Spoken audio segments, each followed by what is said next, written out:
Bonjour, d'abord je vais me présenter, je m'appelle Fred, je joue aux jeux de figurines depuis très longtemps puisque j'ai passé largement la cinquantaine. Et donc depuis quelques temps je me suis mis au jeu de Parabellum, à savoir Conquest Last Argument of King et la version First Blood qui dans un premier temps me paraissait peu intéressante et qui finalement s'est avérée une véritable découverte. Alors, et bien sûr, au début, j'ai commencé à chercher des parties sur Internet et j'ai pu, grâce à beaucoup de chaînes très bien faites, suivre des rapports de bataille, des présentations de listes, etc. Et donc, eh bien, dans cet esprit, je voulais à mon tour participer à l'élaboration de telles vidéos. Alors, pas à un niveau professionnel, pas à un niveau d'une chaîne rémunérée, simplement comme ça, entre copains. Et on va essayer dès demain notre première vidéo, alors pas en direct la première fois, parce que bon, il y a quelques réglages tout de même à réaliser, mais l'idée par la suite c'est de faire régulièrement, de proposer régulièrement, s'il y a des personnes intéressées bien sûr, des vidéos de nos parties. Alors attention, on n'est pas des professionnels, on fera des erreurs, c'est sûr, donc n'hésitez pas à nous le dire, à discuter, et on essaiera de revenir dessus. La seule chose que je peux vous promettre, c'est que toutes les figurines seront peintes. Parce que ça, c'est la seule règle d'or qui nous habite. À partir du moment où on joue un jeu de figurines, on peint les figurines. Sinon, on ne joue pas avec.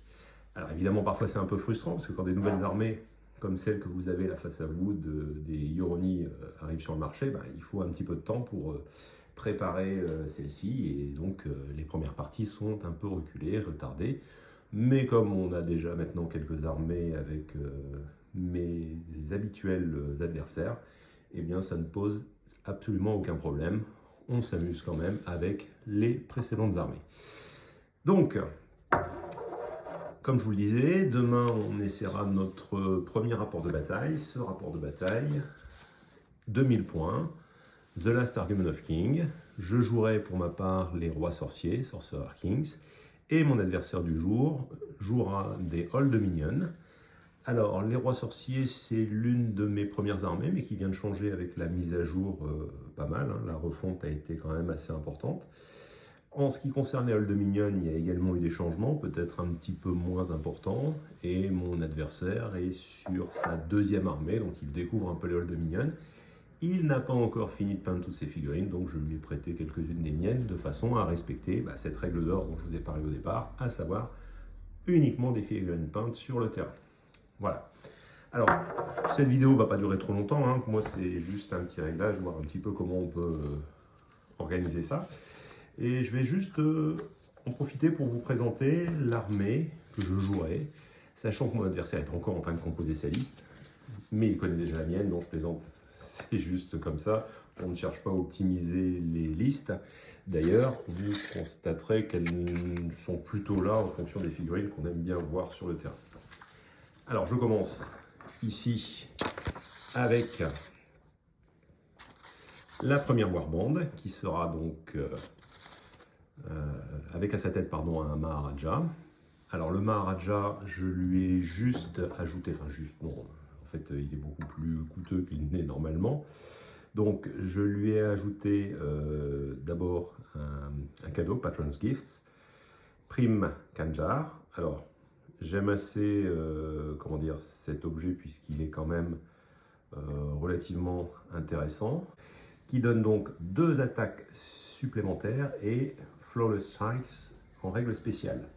Ce qui en fait finalement une brute de corps à corps, parce que quand vous regardez cette attaque, ici, avec un clash de 3 à la base, en charge on passe à 4, ça commence à être quand même pas mal. En ce qui concerne sa maîtrise, j'ai ajouté également ici, j'ai choisi Elemental Feedback, ici.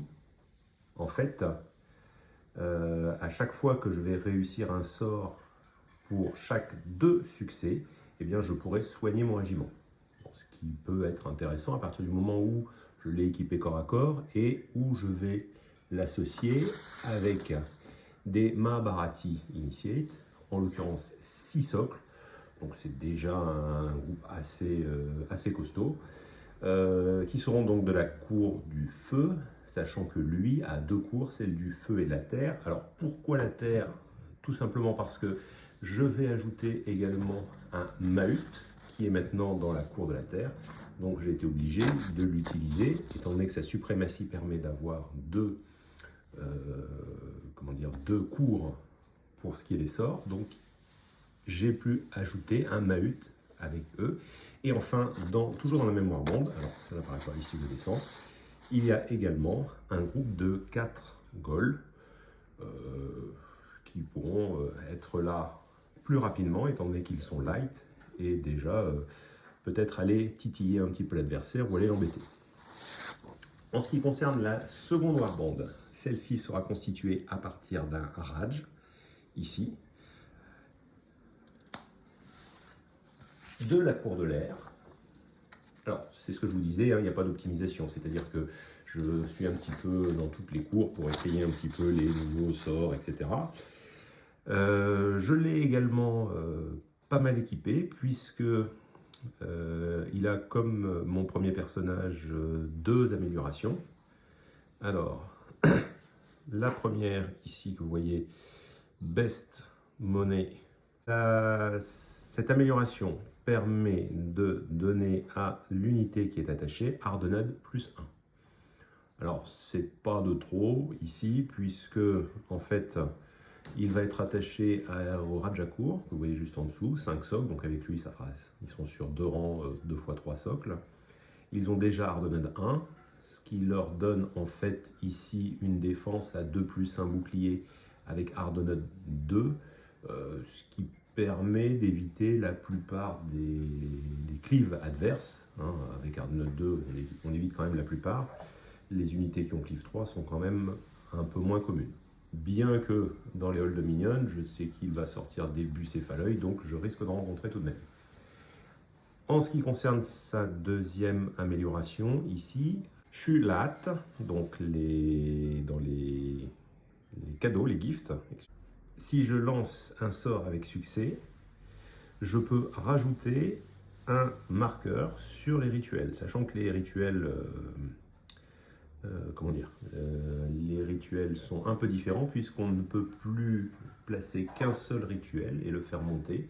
Alors, il monte peut-être un petit peu plus rapidement et surtout quand on le commence à des niveaux supérieurs, pas au niveau 1 mais 2, 3, 4, 5, alors après c'est bloqué à 5, on ajoute directement 5 points, ce qui permet dans la fin de partie d'en débloquer assez rapidement, à condition de toujours avoir sur place un sorcier. Une grande différence aussi au niveau des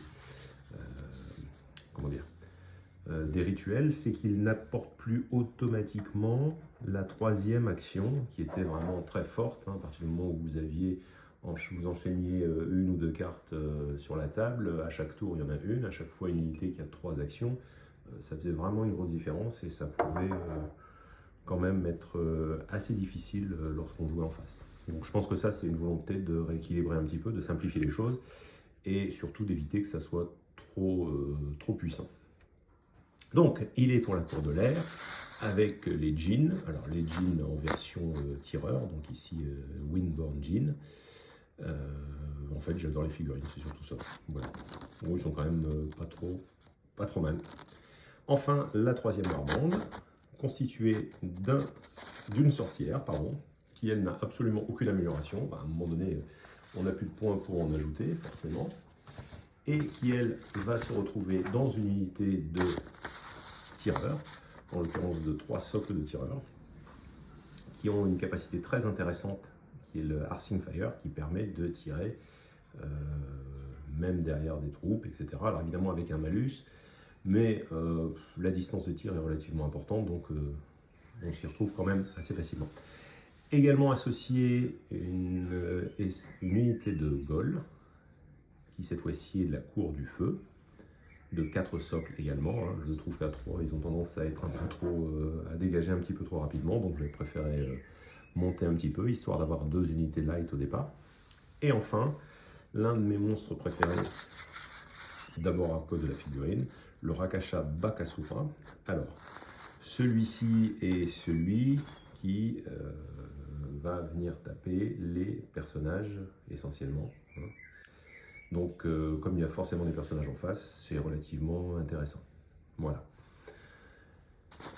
Je vous présenterai les figurines demain pendant la vidéo et j'en profiterai également pour vous présenter la liste et donc les figurines de mon adversaire, en espérant que vous serez nombreux à apprécier cette vidéo. Vous pourrez nous donner donc des retours et à partir de là, eh bien, on améliorera ou on arrêtera hein, si vraiment ça n'intéresse personne. Il n'y a pas de souci, on continuera à jouer de notre côté sans aucun problème. Donc je vous dis à demain, j'espère, et merci de m'avoir écouté. Au revoir.